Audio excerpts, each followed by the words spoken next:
ये छोड़ सतगुरु रामपाल जी परमेश्वर जी की जय हो।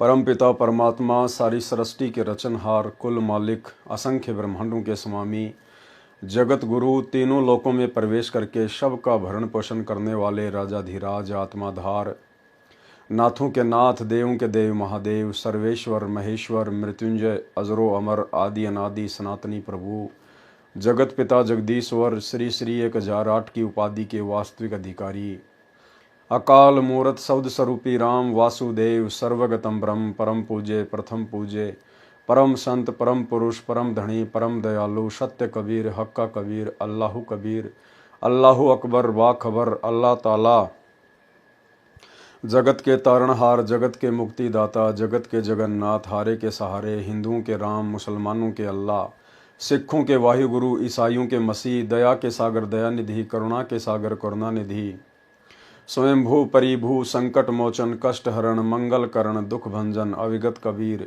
निर्विकार निर्विषम परमात्मा, अलय अलेख सतगुरु, आदि अनादि सतगुरु, असली मर्यादा पुरुषोत्तम, असली राम, असली कृष्ण, असली घनश्याम, असली मुरारी, राजाओं के राजा, महाराजाओं के महाराजा, शहंशाहों के शहंशाह, सम्राटों के सम्राट, भगवानों के भगवान, अल्लाहों के अल्लाह, प्रभुओं के प्रभु, मसीहाओं के मसीह, सच्चे वाहिगुरु, बाबाओं के बाबा, पीरों के पीर, सेठों के सेठ, जगत सेठ, सावलसा सेठ, सर्वगुण संपन्न, अनंत कोटि कलाओं के स्वामी, अनंत कोटि ब्रह्मांडों के नायक, योगियों में महायोगी, ध्यानियों में महाध्यानी, सिद्धों में परम सिद्ध, ज्ञानियों में तत्व ज्ञानी, ब्रह्म ज्ञानी, महाज्ञानी, परम ज्ञानी, सर्वश्रेष्ठ ज्ञानी, विज्ञानी, युवा कबीर, समृत कबीर, असमवात, अमित ओझा, सच्चे रहनुमा, करीम अल्लाह, सुबहान अल्लाह, दुनिया के अंतिम पैगंबर। 8 सितंबर 1951 से गांव धनाना, जिला सोनीपत, हरियाणा, भारतवर्ष की पावन भूमि पे प्रकट रियल कल की भगवान श्री नारायण साकार हरि, श्री बाबा साहिब, गरीब निवाज, शब्द स्वरूपी राम, संत श्रोमणी सतगुरु रामपाल जी परमेश्वर जी के चरण कमल में साध संगति से जुड़े हुए देश विदेश से सभी सत्सेवक भाई बहनों का अनंत कोटि दंडवत प्रणाम। सत्साई भाई और बहनों, दया पूज्य गुरुदेव भगवान की, सारी सृष्टि के सर्जनहार की, जिनके विशेष आशीर्वाद से आप और हम सभी भाई बहन साथ संगति से जुड़कर अपनी आत्मा के कल्याण हेतु भक्ति मार्ग पर तत्व ज्ञान को आधार बनाकर निरंतर आगे बढ़ रहे हैं। भाई और बहनों, कबीर सागर के सरलार्थ के ऊपर वीडियो बनाने की श्रृंखला जारी है। इस श्रृंखला में आज हमारा ये 22वें नंबर का वीडियो है। प्रत्येक वीडियो में परमात्मा हमें कुछ न कुछ नया अध्यात्म से जुड़ा हुआ पाठ जरूर पढ़ाते हैं। भाई और बहनों, पिछले अध्याय में हमने राजा अमर सिंह के विषय में पढ़ा, समझा और बहुत सारी बातें जो हमें सीखने को मिलती हैं, शिक्षा देती हैं, हमने अपने ऊपर लागू करने का भी प्रयास किया और लागू करेंगे तो निश्चित तौर पर परमेश्वर आप और हमारे ऊपर दया करेंगे। हमारी तड़प, हमारी कशक, हमारी लगन हमारे निज घर सतलोक में जाने की बनेगी। भाई और बहनों, सात संगतियाँ परमेश्वर का एक विशेष मार्ग है, परमेश्वर का यथार्थ 13वां कबीर पंथ है। सात संगति से जुड़कर ही, सात संगति के सभी नियमों को फॉलो करके ही आप और हम भाई बहन भक्ति मार्ग में एक सुयोग्य भगत की भूमिका निभाते हुए आगे बढ़ सकते हैं। तो भाई और बहनों, आज का जो पार्ट है, परमेश्वर ने हमें उस पार्ट में राजा बीर सिंह बघेल के विषय में बताया है, समझाया है और राजा बीर सिंह की कथा के माध्यम से क्या क्या कमजोरियां भगत के अंदर नहीं होनी चाहिए और कितना भाव, कितनी श्रद्धा अपने गुरुदेव के प्रति भगत में होनी चाहिए, बहुत सारी बातें हम समझेंगे। वैसे राजा बीर सिंह बघेल की कथा के विषय में हम पूज्य गुरुदेव जी के मुख कमल से भी सत्संगों में अनेकों बार सुन चुके हैं, सात संगति के माध्यम से भी कई बार जिक्र हो चुका है, लेकिन परमेश्वर ने अपने कर कमल से लिखा है, इसलिए पढ़ना जरूरी है, अनिवार्य है। पढ़ने मात्र से आप और हम पुण्य के भागी मिलते हैं और जहाँ जहाँ हम भाई बहनों के मतलब का कोई विशेष टॉपिक होगा उस पर हम विशेष तौर पर ध्यान देंगे। तो भाई और बहनों, अब हम आगे बढ़ते हैं। अध्याय वीर सिंह बोध का सारांश, कबीर सागर का सरलार्थ, पेज नंबर 190। अध्याय राजा वीर देव सिंह बोध का सारांश। इस अध्याय में 3 बार में दीक्षा क्रम पूरा होने का प्रत्यक्ष प्रमाण है। कबीर सागर में अध्याय वीर सिंह बोध पेज नंबर 97 521 पर है। ये 8वां अध्याय है। परमेश्वर कबीर जी से धर्मदास जी ने जानना चाहा कि हे परमात्मा, आपने बताया कि काशी नगरी का नरेश वीर सिंह बघेल भी आपकी शरण में है। वह तो बहुत अभिमानी राजा था, वह कैसे आपकी शरण में आया, कृपया करके मुझदास को बताएं। तो परमेश्वर जी ने जिंदा महात्मा के रूप में आदरणीय धर्मदास जी को क्या समझाया। परमात्मा की प्यारी आत्माओं से निवेदन है कि परमेश्वर जी के ग्रंथ की दुर्दशा कर रखी है। किन्होंने? नकली कबीर पंथियों ने, धर्मदास जी की वंश परंपरा वालों ने। इस ग्रंथ के अध्याय वीर सिंह बोध के प्रारंभ में जितने संतों का वर्णन किया गया है कि वे सब इकट्ठे होकर राजा वीर सिंह के महल के पास कीर्तन कर रहे थे, वे समकालीन नहीं थे। नामदेव जी का जन्म 1270 विक्रमी संवत 1327 में महाराष्ट्र में हुआ। परमेश्वर कबीर जी सन 1398 विक्रमी संवत 1455 में काशी नगरी में लहर तारा नामक सरोवर में कमल के फूल पर जल के ऊपर शिशु रूप में प्रकट हुए थे। परमेश्वर कबीर जी राजा वीर सिंह बघेल के समकालीन थे। ग्रंथ का नाश करने वाले ने इन संतों को मिलकर कीर्तन करते लिखा है। श्री नामदेव, भगत धन्ना जाट, रंका बंका, ये दोनों पति पत्नी थे। रंका पुरुष था, बंका स्त्री थी। ये संत नामदेव के समकालीन थे। उस समय परमात्मा अन्य भेष में इनको मिले थे। फिर लिखा है सदन कसाई, पद्मावती आदि आदि भी उसी कीर्तन में थे। अब सत्य कथा इस प्रकार है, यानी सच क्या है पूज्य गुरुदेव परमेश्वर बताएंगे। राजा वीर सिंह को शरण में लेना। काशी नगरी का राजा वीर सिंह बघेल था। राजा में अभिमान होना स्वाभाविक है, ऐश्वर्य के साधन जुटाना स्वाभाविक है। राजा का महल सुंदर बाग में बना था। राजा ने अपने गुरु ब्राह्मण की आज्ञा से कीर्तन का आयोजन करवा रखा था। राजा स्वयं अपने महल में था। कीर्तन कुछ दूरी पर मंदिर के पास बाग में ही हो रहा था। बहुत सारे संत, ब्राह्मण, वक्ता तथा श्रोता आए थे। अपने अपने इष्ट की महिमा स्तुति कर रहे थे। राम, कृष्ण, शिव, दुर्गा देवी, गणेश आदि प्रभुओं को परम मोक्षदायक, संकट मोचक, भव सागर से पार करने वाले परम प्रभु बता रहे थे। अविनाशी अजन्मा कहकर श्री ब्रह्मा जी, श्री विष्णु जी तथा श्री शिव जी के गुणगान कर रहे थे। परमेश्वर कबीर जी भी उस सत्संग में पहुंचे। कुछ दूरी पर आसन लगाकर बैठ गए। प्रवक्ता प्रवचन कर रहे थे, श्रोता झूम रहे थे। कुछ समय के पश्चात राजा के गुरु ब्राह्मण ने कहा कि हे भगत, लगता है कि आप भी सत्संग करते हो, आओ आप भी कुछ ज्ञान का प्रसाद श्रोताओं को दो। परमेश्वर कबीर जी ने कहा कि हे संत महात्माओं, आपने तो सब कुछ सुना दिया है। अब आपके ज्ञान के सामने तो सूरज को दीपक दिखाना है। मैं और क्या ज्ञान सुनाऊं। ब्राह्मण ने तथा अन्य उपस्थित भक्तों संतों ने मिलकर अनुरोध किया। परमेश्वर कबीर जी ने कहा कि मेरा ज्ञान आप सुन नहीं सकोगे, आपके कान फट जाएंगे, दिमाग की नसें सिकुड़ जाएंगी, मस्तिष्क पर त्योड़ी पड़ जाएगी, बखेड़ा खड़ा हो जाएगा, आप मेरे से झगड़ा करोगे। तो सारे पंडित और गुरुजन क्या बोले? सर्व उपस्थित संतों भक्तों ने कहा कि भगत जी, हम साधु संत भगत हैं, हम कभी झगड़ा नहीं करते। हमें कोई गाली भी देता है तो भी हम मुस्कुराकर चुपचाप चले जाते हैं। आप तो भगत हैं, आप तो परमेश्वर की चर्चा ही करोगे। जब परमात्मा ने सारी बातें बता दी ना कि भाई मेरा प्रवचन आप लोग सुन नहीं पाओगे, मैं सत्य कहूंगा, तो आपके कान फट जाएंगे। अजी नहीं, हम तो भगत हैं, भगत कभी झगड़ा थोड़ी करते हैं, गाली गलौज थोड़ी करते, हम तो साधु संत हैं।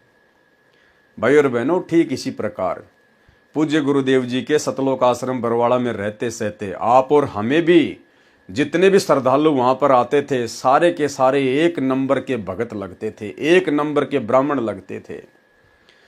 अगर कोई ठग भी आ गया, कोई चोर चोरी करने के मकसद से भी आ गया और गले में यदि संत रामपाल जी का लॉकेट है, हम तो उसके ऊपर कुर्बान हो जाते थे। भगत जी सत साहिब, भगत जी मेरा बैग पकड़ना, मैं अभी नाके आया। तो ये अंधश्रद्धा भी नहीं होनी चाहिए भगत में, थोड़ा बहुत विवेक भी होना चाहिए ज्ञान को आधार बनाकर। उस समय तो हमें सभी भगत लगते थे, गुरुदेव के बेटा बेटी, भाई बंधु, रिश्तेदार, कोऑर्डिनेटर, सब एक नंबर के भगत। और वो लोग पेश भी इसी प्रकार से आते थे कि हमारे से बढ़कर तो कोई भगत है ही नहीं संगत में। जैसे ही बरवाला कांड हुआ, कुछ एक का तो बरवाला कांड में रिजल्ट सामने आ गया, कुछ एक का गुरुदेव के जेल जाने के बाद जैसे सात संगतियां शुरू हुई, उसके बाद में सबका निचोड़ सामने आ गया कि ये जितने भी परम भगत बने बैठे थे इन सतलोक आश्रमों में, गुरुदेव के कलयुगी परिवार वाले, उनके बेटा बेटी भाई बंधु रिश्तेदार, आज इन सब की राम कहानी, इन सब के कुकर्म, इन सब का अज्ञान, कितना ये गुरु को पहचान पाए, कितना ये भक्ति मार्ग पर अपनी आत्मा के कल्याण के लिए भक्ति कर रहे हैं या फिर बकवाद और मौज मस्ती के लिए भक्ति कर रहे हैं, इनका सारा निष्कर्ष आज निकल के आ चुका है सात संगतियां शुरू होने के बाद। किस कदर इन लोगों ने सात संगतियां रुकवाने के लिए भक्तों को लाठियों से डंडों से मारा पीटा, मुकदमे लगवाए, गाली गलौज की तो कोई सीमा ही नहीं है, पुलिस वालों को शराब पिला के पैसा दे के सात संगतियां रुकवाना, और वर्तमान में संगत से किस प्रकार गुरुदेव भगवान के ज्ञान और सत्संगों के विरुद्ध कुकर्म करवाकर सबको काल की गोद में बैठाना, राजनीति करवाना, स्टेडियम बनवाना, हॉस्पिटल बनवाना, गुंडों की सीबीआई जांच, आरक्षण में भक्तों को बैठाना, भक्तों के दान ज्योति पाठ का पैसा चंदे के रूप में जगत वालों को देना, रक्तदान, देह दान, आश्रमों में कैंप लगाना, शिविर लगाना, तरह तरह की बकवादें। तो आज इनका काला चेहरा, इनका काला चिट्ठा संगत के सामने निकल के आ रहा है कि वास्तव में हम जिनको परम भगत समझा करते थे, गुरुदेव के परिवार वालों को, इन कोऑर्डिनेटरों को, इनको तो गुरुदेव के तत्व ज्ञान की छींट भी नहीं है। तो ठीक इसी प्रकार जब कबीर परमेश्वर जी ने एक संत रूप में उन पंडितों से कहा कि भाई मेरा सत्संग आप सुन नहीं पाओगे, तो उन सब ने क्या कहा?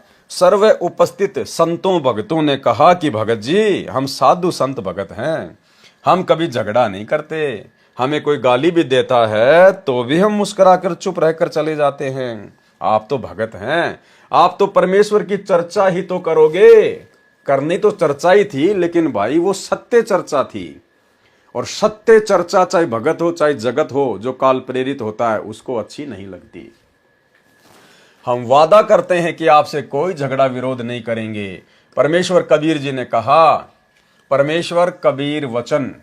अब परमेश्वर ने तो अपना वही तत्व ज्ञान देना था, अपना वही सृष्टि रचना का ज्ञान, यथार्थ ज्ञान जो वेद गीता कुरान पुराण में है। हरि ब्रह्मा शिव शक्ति उपाई, इनकी उत्पन्न कहूं बुझाई। ये जो तुम्हारे ब्रह्मा विष्णु महेश हैं, आदि शक्ति दुर्गा है तुम्हारी नजरों में, अब मैं आपको इनकी उत्पत्ति की कहानी बताता हूं। तुम जिनको अजरो अमर कह के अभी इनकी प्रशंसा कर रहे थे। बिना भेद सब फूले ज्ञानी, ताते काल बांधी जीवतानी। कि तुम तो बिना भेद के, बिना शास्त्रों की जानकारी के, बिना तत्व ज्ञान के खाली भौंक रहे हो। अजर अमर है देश सुहेला, सोवे कही पंथ दुहेला। आगे परमात्मा ने इनका सरलार्थ किया हुआ है। ताका मरम भगत नहीं जान्या, कृत्रिम करता से मन माना। हम तो अगम देश से आए, सत्य नाम सौदा हम लाए। साखी कृत्रिम रस रंग भेद दिया, वह तो पुरुष है न्यार। तीन लोक के बाहिरे, पुरुष सो रहत निनार। प्रथम अर्जुन को बल दीन्या, पीछे सब बल हर लीन्या। कि इस काल ने पहले तो अर्जुन को शक्ति दे दी, महाभारत का युद्ध करवाना था। और महाभारत के युद्ध के बाद, श्री कृष्ण जी की मृत्यु के बाद, जब गोपियों के लेकर अर्जुन आ रहा था तो उसका सारा बल छीन लिया। कृष्ण ने जब त्यागी देही, भील बालिया बदला लेही। अर्जुन तब गोपियां लेवाए, आगे खड़े भील बहु पाए। भीलों घेरा अर्जुन का दीन्या, मारा पीटा गोपियन लीन्या। गांडीव लिए अर्जुन रोवे, चला नहीं धनुष कारण टोवे। कि ये धनुष क्यों नहीं चल रहा, जिस धनुष से मैंने महाभारत में लाखों मार दिए। कृष्ण को अर्जुन कोशे, कृष्ण छलिए के मरे भरोसे। महाभारत में जब नाश करवाया, गांडीव धनुष से सब मार गिराया।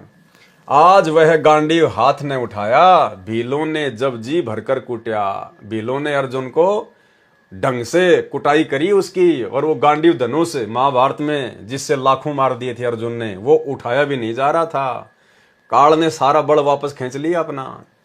रामचंद्र ने बाली मारा, वृक्ष ओट ले कह करतारा। तुम उसको भगवान कहते हो जो पेड़ की ओट लेकर धोखे से, और जिसने बाली को मारा।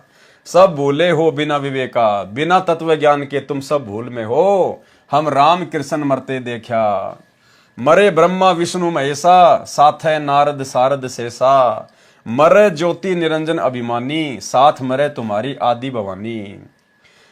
पढ़क देखो वेद पुराना, आदि पुरुष का भेद बखाना। कि भाई इन वेदों को ढंग से पढ़ के देखो, तत्व ज्ञान की रोशनी में वो आदि पुरुष कबीर परमात्मा का भेद निकल के आएगा। पुराण कहे तीनों मरही, बार बार जन्मे गर्भ में परी। तुम्हारे खुद के पुराण कह रहे हैं कि ये ब्रह्मा विष्णु महेश बार बार मरते हैं और जन्म लेते हैं। तुम ये ज्ञान कहां से लाए, ब्रह्मा विष्णु अमर बताए। कबीर अक्षर पुरुष एक पेड़ है, निरंजन वहां की डार। तीनों देवा शाखा हैं, पात रूप संसार। त्रिदेवा ब्रह्मा विष्णु शिव, शाखा भय पात रूप संसार। रजगुण ब्रह्मा, सतगुण विष्णु, तम गुण शंकर कहलावे रे। चौथे पद का भेद नियारा, कोई बिरला साधु पावे रे। चौथा पद यानी इस काल के विषय में भी कोई बिरला ही जान पाता है, अन्यथा इस काल की जानकारी भी यहाँ के बड़े बड़े शंकराचार्यों को नहीं है। तीन देव को सब कोई ध्यावे, चौथे पद का मर्म न पावे। ब्रह्मा विष्णु महेश को तो सब जानते हैं, लेकिन चौथा जो काल है उसका तो कोई बिरला ही भेद निकाल सकता है। चौथा छोड़ पंचम को दावे, उस चौथे काल निरंजन को छोड़कर हमने तो पांचवे की भक्ति करनी है। कहे कबीर वह हम पर आवे। पांचवा कौन है? कबीर परमात्मा। तीन तो हो गए ब्रह्मा विष्णु महेश, चौथा हो गया ये काल, और पांचवा परम अक्षर ब्रह्म परमात्मा कबीर देव। तीन गुणों की भक्ति में भूल पड़े संसार, कहे कबीर निज नाम बिना कैसे उतरो पार। तीन देव की जो करते भक्ति, उनकी कभू ना होवे मुक्ति। जब तीनों देवा ब्रह्मा विष्णु महेश की खुद की ही मुक्ति नहीं है, तो भला इनकी भक्ति करने से आम प्राणियों की मुक्ति कैसे हो जाएगी। कबीर ओंकार नाम है काल का, ये जो ओम मंत्र है ये इस काल का है। याकू करता मत जान, इसी को भगवान मत मानो। साचा शब्द कबीर का, पर्दे माही पहचान। सच्चे सतगुरु की शरण में आके तत्व ज्ञान लेके फिर पहचान कर कि वास्तव में परमात्मा कौन है। तीन लोक सब राम जपत है, जान मुक्ति को धाम। रामचंद्र वशिष्ठ गुरु कियो, तिनको सुनायो ओम नाम। तीनों लोकों के प्राणी तो जो है श्री रामचंद्र जी का नाम लेके राम राम राम राम करके ही अपनी मुक्ति समझ रहे हैं कि राम राम राम राम की माला फेरने से हमारी मुक्ति हो जाएगी। परमात्मा कहते हैं उस तुम्हारे श्री रामचंद्र जी ने खुद ओम नाम का जाप किया था आजीवन, वशिष्ठ मुनि से उपदेश लेकर। यानी तुम्हारे रामचंद्र जी ने तो ओम नाम का जाप किया, और तुम खाली राम राम राम राम राम राम करके मुक्ति चाह रहे हो। कभी जिंदगी में नहीं मिलेगी। अगर गुरु और शिष्य के पेट में दर्द है तो गोली एक ही खानी पड़ेगी। राम कृष्ण अवतार हैं, इनका नहीं संसार। जिन साहब संसार रचा, सो कीन न जान्यो नार। ये राम और कृष्ण जो हैं ये अवतार हैं, भगवान नहीं है। इन्होंने संसार की रचना नहीं की है। और जिस साहब ने, जिस परमेश्वर ने संसार को रचा है, सो कीने न जान्यो नार, उसको तो किसी ने पहचाना भी नहीं है। चार भुजा के भजन में भूल पड़े सब संत। चार भुजा ब्रह्मा विष्णु महेश की चार चार भुजा हैं, ये अपनी चार चार भुजा बना सकते हैं। कहते हैं सारा संसार इन्हीं की भक्ति में उलझा हुआ पड़ा है। कबीर सुमरे तास को जाकी भुजा अनंत। कबीर परमात्मा कहते हैं हम तो उसकी भक्ति करते हैं जिसकी अनंत भुजाएं हैं। अपने आप को छुपाते हुए परमात्मा ने सत्संग किया। वशिष्ठ मुनि से त्रिकाली योगी, शोध के लगन धरे। और सीता हरण मरण दशरथ का, बन बन राम फिरे। वशिष्ठ जी जो कि श्री रामचंद्र जी के गुरु थे, गुरुदेव ने बताया जब रामचंद्र जी की शादी थी तो वशिष्ठ मुनि ने बीच में टांग अड़ा दी जबरदस्ती अपनी महिमा बनाने के लिए, और कहा कि वर्तमान में जो शादी हो रही है ना, ये नक्षत्र सही नहीं है, ये मुहूर्त सही नहीं है। अब मैं जो मुहूर्त निकालूंगा उस मुहूर्त में यदि श्री राम और सीता की शादी होगी, लक्ष्मण और उर्मिला की शादी होगी, तो कभी भी इनके जीवन में कोई संकट नहीं आएगा, सुख में जीवन रहेगा। और वशिष्ठ ऋषि को त्रिकालदर्शी माना जाता है, भूत भविष्य वर्तमान के जानने वाला। तो गुरुदेव कह रहे हैं कि 3 दिन तक वो शादी लेट कर दी गई। 3 दिन तक बारात वहीं पे रुकी रही, क्योंकि वशिष्ठ मुनि ने कहा कि 3 दिन आगे का मुहूर्त है, उसके बाद में इनके फेरे होंगे। और वहीं से जो पहले के समय में बारात 3 दिन तक रुका करती थी, आज से 30-40 साल पहले जब भी कोई शादी होती थी तो बारात को 3 दिन तक रोकने का एक रिवाज था। ये बारात को 3 दिन तक रोकने का रिवाज त्रेता युग से शुरू हुआ है। वशिष्ठ मुनि के मुहूर्त के कारण, जिसने 3 दिन आगे का मुहूर्त निकाल दिया था। उसके बाद में फिर आगे चलकर बारात को ससुराल में 3 दिन तक रोका जाता था। अब जाके इस कुप्रथा से पीछा छूटा है। और उसके बाद में क्या हुआ? उसके बाद में सीता हरण मरण दशरथ का, और वो बन बन राम फिराए। सबसे ज्यादा दुर्गति त्रेता युग में यदि किसी की हुई वशिष्ठ के द्वारा शुभ मुहूर्त निकालने के बावजूद, तो श्री रामचंद्र सीता और लक्ष्मण की हुई। समुद्र पाट लंका गया सीता का भरतार, ताही अगस्त्य ऋषि पी गयो इनमें कौन करतार। अब कहते हैं तुम तो श्री रामचंद्र जी को केवल इसी बात के लिए भगवान मान रहे हो कि उन्होंने अपनी पूरी सेना को समुद्र के ऊपर से पुल बना के और लंका में पहुंचा दिया था। परमात्मा कहते हैं वो पुल भी किसने बनाया था, वो भी जब हमारे सत्संग सुनोगे तब पता चलेगा। कहते हैं तुम तो खाली इसी एक छोटा सा एक वो पुलिया बना देने के कारण श्री रामचंद्र जी को भगवान मान बैठे। समुद्र के ऊपर तो आजकल के इंजीनियर श्री रामचंद्र जी से भी 100 गुना बढ़िया बढ़िया जो है वो पुलिया बना रहे हैं। तो क्या वो इंजीनियर भगवान हो गए क्या? और अगस्त्य ऋषि जिसने एक घूंट में 7 समुद्र पी लिए थे, इसका मतलब फिर वो तो तुम्हारे रामचंद्र से भी बहुत बड़ा भगवान हो गया। तो गुरुदेव कहते हैं इन अवतारों को भगवान मानने का जो पैमाना तुमने सेट कर रखा ना, ये तुम्हारा गलत है। गोवर्धन श्री कृष्ण धार्यो द्रोणागिरी हनुमंत, शेष नाग सब सृष्टि उठायो इनमें कौन भगवंत। काटे बंधन विपत में कठिन कियो संग्राम, चीनो रे नर प्राणियों गरुड़ बड़ो के राम। कहे कबीर चित चेतु शब्द करो निरुवार, श्री रामचंद्र को करता कहें भूली पड़ो संसार। जिन राम कृष्ण निरंजन किया सो तो करता न्यार, अंधा ज्ञान न बूझ ही कहे कबीर विचार। मुझदास रामपाल दास पर परमेश्वर कबीर जी की कृपा हुई है, यानी गुरुदेव भगवान अपने आप को छुपा रहे हैं, बाकी स्वयं ही कबीर परमात्मा है। आप और हमें तो अब अच्छी प्रकार से समझ में आ गया है। इसी संदर्भ में कुछ वाणी रची हैं जो निम्न है। प्रकरण यही चल रहा है, इसलिए ये वाणी लिख रहा हूं। यही ज्ञान परमेश्वर कबीर जी ने उपस्थित व्यक्तियों को सुनाया था। अब गुरुदेव भगवान कह रहे हैं कि उस समय जब परमात्मा को सत्संग करने का मौका दिया गया तो परमात्मा ने ये का ये ज्ञान सुनाया था, क्योंकि सुनाने वाले कौन थे? स्वयं सतगुरु रामपाल जी परमात्मा।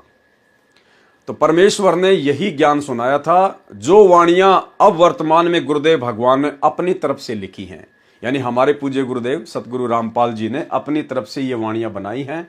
हमारे पूज्य गुरुदेव के द्वारा ये वाणियां बनाई गई हैं और बहुत ही मीठी और प्यारी ये वाणियां हैं। बहुत ही सरल तरीके से समझाया परमात्मा ने। युद्ध जीतकर पांडव खुशी हुए अपार, इंद्रप्रस्थ की गद्दी पर युधिष्ठिर की सरकार। महाभारत का युद्ध हुआ, पांडवों की जीत हुई और दिल्ली की गद्दी, यानी इंद्रप्रस्थ कहा जाता था पहले दिल्ली को, तो दिल्ली की गद्दी पर युधिष्ठिर की सरकार बन गई। एक दिन अर्जुन पूछता सुन कृष्ण भगवान, एक बार फिर से सुना दियो वो निर्मल गीता का ज्ञान। अर्जुन ने कहा श्री कृष्ण जी से एक दिन कि भगवान एक बार मुझे वो गीता जी का ज्ञान फिर से सुना दो जो आपने मुझे महाभारत के युद्ध में सुनाया था। घमासान युद्ध के कारण भूल पड़ी है मोहे, ज्यों का त्यों कहना भगवान तनिक न अंतर होए। कि उस समय तो भयंकर नगाड़े बज रहे थे, शोर शराबा था, युद्ध हो रहा था, अग्निबाण छूट रहे थे। भगवान मेरे ज्यादा कुछ समझ में नहीं आ पाया, आप एक बार फिर से वही ज्ञान मुझे वैसा का वैसा सुना दो। ऋषि मुनि और देवता सबको रहे तुम खाए, कि आप ऋषि मुनि देवता सबको आपने जो मुझे अपना विराट रूप दिखाया था ना, काल रूप, आप तो सभी देवी देवताओं को, ऋषि मुनियों को जो आपकी भक्ति कर रहे थे उनको भी आप खा रहे थे, आपके मुंह में जा रहे थे। इनको भी नहीं छोड़ा आपने, रहे तुम्हारा ही गुण गाए। भगवान वो तो आपकी भक्ति कर रहे थे और आप तो उनको भी खा रहे थे। कृष्ण बोले अर्जुन से ये गलती क्यों कीन। अब श्री कृष्ण जी ने कहा रे अर्जुन तेने ये गलती क्यों कर दी भाई, ऐसा निर्मल ज्ञान तेरी बुद्धि में क्यों नहीं समाया, तू भूल क्यों गया, ऐसे निर्मल ज्ञान को भूल गया बुद्धिहीन। अब मुझे भी कुछ याद नहीं, भूल पड़ी नादान, जो कहते हो उस गीता का मैं नहीं कर सकता गुणगान। इसका मतलब वो ज्ञान श्री कृष्ण जी ने नहीं बोला था, अन्यथा श्री कृष्ण जी ने बोला होता तो वो तो फिर से सुना देता, कौन सी बड़ी बात है, ऐसा का ऐसा हो तो फिर से सुना देता। लेकिन आप सबको अब मालूम हो गया है, जगत की दृष्टि में तो वो काल ने ज्ञान दिया था, लेकिन असल में कबीर परमात्मा सतगुरु रामपाल जी ने ही पूरी लीला रची थी।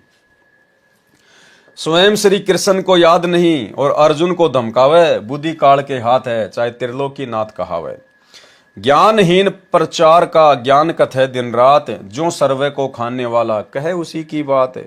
सब कहें भगवान कृपालु हैं, कृपया करे दयाल, जिसकी सब पूजा करें वह स्वयं कहे मैं काल।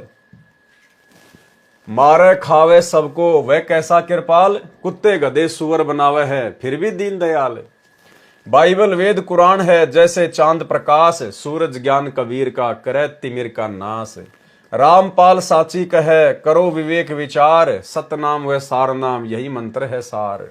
कबीर हमारा राम है वो है दीन दयाल, संकट मोचन कष्ट हरण गुण गावे रामपाल। ब्रह्मा विष्णु शिव हैं तीन लोक प्रधान, अष्टंगी इनकी माता है और पिता काल भगवान। 1,00,000 को काल नित खावे सीना ताण, ब्रह्मा बनावे विष्णु पाले शिव कर दे कल्याण। अर्जुन डर के पूछता है यह कौन रूप भगवान, कह निरंजन मैं काल हूं सबको आया खान। ब्रह्म ज्ञान इसी का है वेद करे गुणगान, जन्म मरण 84 ये इसका संविधान। 4 राम की भक्ति में लग रहा संसार, 5वें राम का ज्ञान नहीं जो पार उतारन हार। ब्रह्मा विष्णु शिव तीनों गुण हैं, दूसरा प्रकृति का जाड़, लाख जीव नित भक्षण करे राम तीसरा काल। अक्षर पुरुष है राम चौथा जैसे चंद्रमा जान, 5वां राम कबीर है जैसे उदय हुआ भान। राम देवानंद गुरु जी कर गए नजर निहाल, सतनाम का दिया खजाना बरते रामपाल। परमेश्वर गुरु को महत्व देते हुए अपने आप को गुरु से छोटा सिद्ध कर रहे हैं, यानी परमेश्वर लीला कर रहे हैं गुरु शिष्य परंपरा का निर्वाह करते हुए। अन्यथा सतगुरु रामपाल जी स्वयं कबीर परमात्मा हैं, जगत गुरु हैं, इनको कोई गुरु बनाने की आवश्यकता नहीं होती है। लेकिन सांसारिक दृष्टि में भक्ति मार्ग को आगे बढ़ाने के लिए परमेश्वर ने 17 फरवरी 1988 को आदरणीय राम देवानंद जी को, जिन्हें हम अपना दादा गुरु जी कहते हैं, उनको अपना मुंह बोला गुरु बनाया था। परमेश्वर कबीर जी के उपरोक्त सत्य ज्ञान को सुनकर सर्व श्रोता आश्चर्यचकित रह गए। जो वक्ता थे वे जल भुन गए। एक तो राजा का ब्राह्मण गुरु था, वह राजा के पास गया और राजा से कहा कि हे राजन, हम जिन ब्रह्मा विष्णु शिव ब्रह्मा हरिहर को परमात्मा अविनाशी मानते हैं, कबीर जुलाहा कह रहा है कि ये नासवान हैं, इनकी भक्ति करने से मुक्ति नहीं हो सकती। ब्रह्मा विष्णु शिव का पिता काल है जिसने श्री कृष्ण जी में प्रवेश करके गीता का ज्ञान दिया है। इनकी माता दुर्गा है, इन सबसे शक्तिमान अन्य परमेश्वर है जो कभी जन्मता मरता नहीं। जो आप पत्थर की मूर्ति को प्रभु मानकर पूजते हो, यह एक कारीगर द्वारा निर्मित है। बनाते समय कारीगर ने इसकी छाती पर पैर रखकर छैनी और हथौड़े मारकर आकार दिया है। इसका रचनहार निर्माता कारीगर है। यह बनावटी देव किसी काम का नहीं। क्या कभी इस मूर्ति भगवान ने आपसे बातें की है? क्या किसी कष्ट का समाधान बताया है?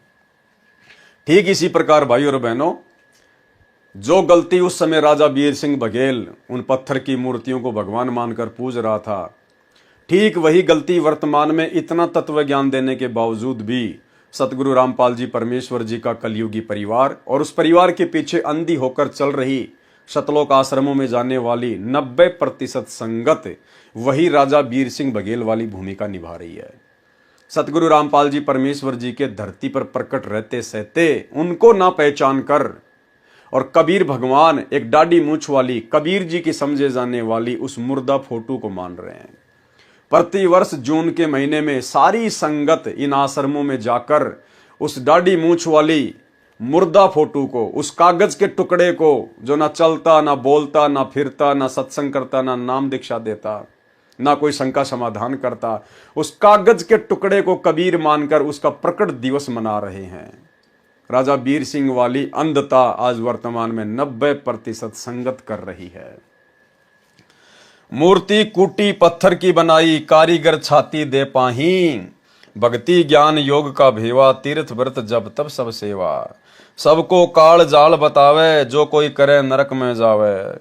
राजा ने एक छड़ीदार अर्थात सिपाही को कबीर जी को बुलाने के लिए भेजा। सिपाही ने कहा कि हे संत जी, आपको राजा ने बुलाया है। परमेश्वर कबीर जी ने कहा, परमेश्वर कबीर वचन। अब गुरुदेव भगवान ने क्या कहा? कहे कबीर बचन स्थाई, के ही कारण मोई राय बुलाई। कि भाई क्या कारण है? जो राय अर्थात राजा ने मुझे बुलवाया है, ना हम पंडित ना प्रधाना, ना ठाकुर चाकर ते ही जाना। ना मैं कोई पंडित हूं, ना कोई प्रधान हूं, ना कोई ठाकुर हूं, ना तुम्हारे राजा का कोई नौकर हूं। ना हम बिराना देश बसावें, ना मैंने राजा से कोई देशद्रोह किया, ना मैंने कोई विद्रोह किया कि मैं कोई नया कोई देश बसाना चाहता हूं। ना हम नाटक चेटक लावें, पैसा दमरी नाई हमारे, के ही कारण मोई राय हंकार है।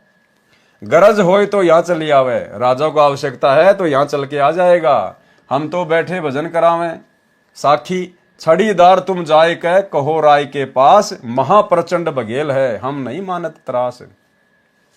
भावार्थ, परमेश्वर कबीर जी ने कहा कि मेरे को राजा से कोई काम नहीं है, यदि राजा को आवश्यकता है तो यहां आ जाए। ठीक इसी प्रकार भाई और बहनों, वर्तमान में पूज्य गुरुदेव भगवान के जेल जाने के बाद अगर ये सरकारें भी, चाहे बीजेपी सरकार हो, चाहे कांग्रेस सरकार हो, चाहे हरियाणा की कोई भी पार्टी हो, अगर ये लोग भी संत रामपाल जी के परिवार के पास में, इन कोऑर्डिनेटरों के पास में, संत रामपाल जी के छोटे भाई के पास में अगर भगतों से वोट डलवाने के लिए कहते या बोलते कि आप हमें समर्थन कीजिए, आप हमें सपोर्ट कीजिए, तो इन लोगों को इस प्रकार से जवाब देना चाहिए था, इन राजनीतिक पार्टियों को, कि भाई हम तो सत्य कबीर पंथ से जुड़े हुए कबीर परमेश्वर सतगुरु रामपाल जी के अनुयायी हैं, और हमारा जो कबीर पंथ है ये गैर राजनीतिक संस्था है, हमारा राजनीति से कोई लेना देना नहीं है। तुम राजा लोग अपना काम करो, हम भगत लोग अपना काम कर रहे हैं, आप और हमारा कोई मेल ही नहीं है। हम क्यों राजनीति में आएंगे जब तुम राजा लोग भक्ति मार्ग में नहीं आ रहे, जब तुम लोग नाम दीक्षा लेकर और संत रामपाल जी का ज्ञान ग्रहण नहीं कर रहे, तो हम लोग जबरदस्ती तुम्हारी राजनीति में पढ़कर तुम्हारा सपोर्ट क्यों करें। इसके बावजूद भी संत रामपाल जी के परिवार ने उन राजनेताओं की गुलामी को स्वीकारा, उन राजनेताओं की चप्पल चाटना इन्होंने उचित समझा। अन्यथा अगर सच्चे कबीर सतगुरु रामपाल जी के ये लोग सच्चे भगत होते, तो जिस प्रकार हमारे गुरुदेव भगवान ने राजा बीर सिंह के नौकर को जवाब दिया कि भाई ना मैं कोई ठाकुर हूं, ना मैं कोई प्रधान हूं, ना मैं कोई तेरे राजा का चमचा हूं, और ना मैंने कोई ले रखा कुछ, और तेरे राजा को अगर गर्ज है तो यहां आ जाएगा। वर्तमान में अगर ये सच्चे भगत थे ना, तो इन लोगों को इस प्रकार से जवाब देना चाहिए था। लेकिन इनके पास तो कोई ऑफर आया ही नहीं, इनके पास तो कोई ऑफर आया ही नहीं। अगर किसी राजनीतिक पार्टी का ऑफर आ जाता, भाई और बहनों, ये तो फूल के गुब्बारे हो जाते, ये तो अपना तन मन धन सब कुछ न्यौछावर कर देते। ये तो जबरदस्ती राजाओं के अंदर घुसे, जबरदस्ती। और गुरुदेव भगवान ने हमें एक सत्संग में क्या बताया, काफिर के अंग में, कि भाई जो अपने से जो ठाडा होता है, जो अपने से ताकतवर होता है हर प्रकार से, भगत ने उसके अंदर नहीं घुसना चाहिए, भगत ने अपने भक्ति भाव में रहना चाहिए। और गुरुदेव ने एक गीदड़ और एक ऊंट की कहानी सुनाई। गुरुदेव ने बताया कि एक बार एक ऊंट मर गया, और वही बरसात का समय था, और एक गीदड़ उस ऊंट को खाता खाता खाता खाता अंदर से उसने खोखला कर दिया, और ऊंट के अंदर जा घुसा। ऊपर से बारिश हो गई, और बारिश के कारण ऊंट का पेट फूल गया, और वो जो द्वार था, जो रास्ता था, वो हो गया बंद, और गीदड़ तो अंदर की अंदर पैक हो गया। अब गिद्दर माड़े किलकी, लैट्रीन करे, पेशाब करे, चिल्लावे, अब बाहर कैसे निकले। अब 2-3 दिन की मशक्कत के बाद में देह टक्कर, फिर अचानक से वो खुला। अब गीदड़ ने तो छलांग लगा दी, पीछे मुड़ के भी नहीं देखा, और बाकी अपने परिवार वालों के पास में गया, अन्य जहां रहा करते थे, अन्य जो गीदड़, उन लोगों ने कहा, अरे 2-4 दिन से तू दिखाई नहीं दिया, कहां चला गया था। उसने कहा, भाई चला कहां गया था, एक शिक्षा तो मेरे को मिल गई, क्या, अपने से ठाडे के अंदर कभी नहीं घुसना चाहिए, अपने से ताकतवर के अंदर कभी भी जबरदस्ती नहीं घुसना चाहिए। तो भाई और बहनों, उस गीदड़ की तरह ये सतलोक आश्रम मैनेजमेंट हरियाणा वाले, गुरुदेव के परिवार वाले, अपने से ठाडे, अपने से ताकतवर काल के एजेंट इन राजनेताओं के अंदर जबरदस्ती घुस चुके हैं। अब इसका परिणाम भी उस गीदड़ की तरह आने वाले समय में इनको भोगना पड़ेगा। तो जिस प्रकार हमारे बाप ने जवाब दिया एक राजा को, अगर उसी बाप की अगर ये नेक संतान होती, वर्तमान में जो गुरुदेव के बेटा बेटी भाई बंधु रिश्तेदार कोऑर्डिनेटर, तो ये जवाब देते। लेकिन राजनेताओं ने तो कोई ऑफर दिया ही नहीं। ये तो जबरदस्ती राजनेताओं से ऑफर ले रहे हैं, जबरदस्ती अपने आश्रम चलाने के लिए। इनको इतना डर है, इतना भय है कि यदि हमने सरकार का सपोर्ट नहीं किया, बीजेपी का, तो हमारे आश्रम नहीं चलेंगे। इनको भगवान पे भरोसा नहीं है, इनको अपने गुरु पे भरोसा नहीं है, क्योंकि गुरु पे तो भरोसा उस समय होगा जब गुरु का आदेश होगा आश्रम खोलने का। इन्होंने तो राजनेताओं को अपना बाप बना रखा है, इनको तो राजनेताओं की चापलूसी करनी है, धंधा करना अपना। परमेश्वर कबीर जी ने कहा कि मेरे को राजा से कोई काम नहीं है, यदि राजा को गरज अर्थात आवश्यकता है तो यहां आ जाएगा। न तो मैं पंडित हूं, न राजा का नौकर हूं, न ठाकुर, न कोई भिन्न देश बना रहा हूं, यानी ना मैं कोई देशद्रोही हूं, न मैं कोई जादू जंतर चेटक टूणे टोटके करने वाला। मुझे किस कारण से राजा ने बुलाया है, हम नहीं जाते। सिपाही ने जाकर नमक मिर्च लगाकर राजा को बताया। राजा बुद्धिमान भी होते हैं। राजा बीर सिंह बघेल ने विचार किया कि लालची संत होता तो दौड़ा आता। राजा के बुलाने पर भी नहीं आया तो देव स्वरूप है, व्यक्ति नहीं है। राजा बीर सिंह का कबीर जी के पास जाना। अब जैसे राजा बीर सिंह उठकर चले, प्रभावित हुए कि संत अगर होता सामान्य तो दौड़ा चला आता कि राजा ने बुलाया, पता नहीं क्या दान दक्षिणा देगा, कितनी गाय दान में देगा, कितना सम्मान देगा। लेकिन परमात्मा ने साफ साफ मना कर दिया। आप और हमें शिक्षा दे रहे हैं परमात्मा। ये कहानियां खाली हमने पढ़ने तक सीमित नहीं रखनी है कि गुरुजी ने लिख दी, हमने इनको पढ़ लिया और साइड में रख दिया। हमने इन पे चिंतन मनन करना, इनका निष्कर्ष निकालना है, इन कथाओं का। गुरुदेव के परिवार ने तो जो गलती करनी थी काल प्रेरणा से वो कर दी। आने वाले समय में चाहे कितना ही काल का दबाव क्यों ना हो, कितना ही बड़ा कोई अहंकारी, कोई खूंखार राजा क्यों ना हो, हम भक्तों ने राजनीति की तरफ मुंह करके भी नहीं सोना है। जो गुरुदेव का वचन है, प्रत्येक वचन पे चलना हमने। तो जैसे राजा बीर सिंह बघेल गया, परमात्मा ने लीला की, जमीन से 1 हाथ ऊंचा अपना आसन लगा लिया। केवल राजा बीर सिंह बघेल को जमीन से ऊपर उठे हुए दिखाई दे रहे हैं, बाकी लोगों को जमीन पर बैठे हुए दिखाई दे रहे हैं। कीन विवेक राय दिल माही, नहीं आए कबीर हम जाही। वह तो सत्य भक्ति चित दीन्या, कारण कौन त्रास ममकीन्या। यही विधि कीन विवेक विचारा, तब ही राजा आप सिंधारा। खुद राजा गया चल के, हुक्म पाए आए असवारा, गज और तुरंग सु साज संवारा। आवत देखा जब हम भाई, तब हम लीला एक बनाई। परमात्मा ने लीला की। आसन अधर कीन तेहिवारा, 1.25 हाथ धरती से न्यारा। परमात्मा ने धरती से 1.25 हाथ यानी तकरीबन 2-2.5 फुट ऊंचा अपना आसन लगा लिया हवा में। माला तिलक और टोप बिराजे, हाथ सवेत कुवरी सो छाजे। नरपति देखी अचरज मन कीन्या। नरपति यानी राजा ने देखा और आश्चर्यचकित रह गया, ये तो पुरुष न देखे कभी। धन्य धन्य स्तुति सब गावे, धन्य कबीर चरण सब ध्यावे। राजा चरण दोऊ पकड़ी भाई, धन्य धन्य नरप करी बड़ाई। कहे राय धन भाग हमारा, दर्शन दीन आए करतारा। स्तुति करत नरपति भासेऊ, तुम ब्रह्मा निर्गुण आप हो। अनाथ नाथ सुनाथ करी दिए, माथ हाथ अनाथ हो। अपनो दास करी जानी साहब, दरस दिनेऊ आए के। कीजिए कृपया यही दास पे, चली भवन दरस दिखाए के। कि परमात्मा दया करो अपने दास के ऊपर और महल में चलिए। सोरठा। अब ये सोरठे के विषय में दास को कुछ मालूम नहीं था ज्यादा। पहले हमने खाली सिंपल तरीके से इसको पढ़ा, फिर किसी भाई ने परमात्मा का वीडियो भेजा कि भगत जी जो सोरठा होता है, गुरुदेव कह रहे हैं कि उसको उल्टा पढ़ा जाता है, तो हम इसको उल्टा पढ़ेंगे।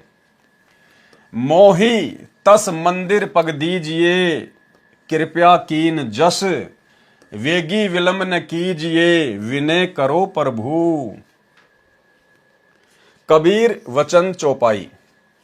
कहे कबीर तहां नहीं काजा, तुम प्रचंड बघेल राजा। काम क्रोध मद लोभ बढ़ाई, रोम रोम अभिमान समाई।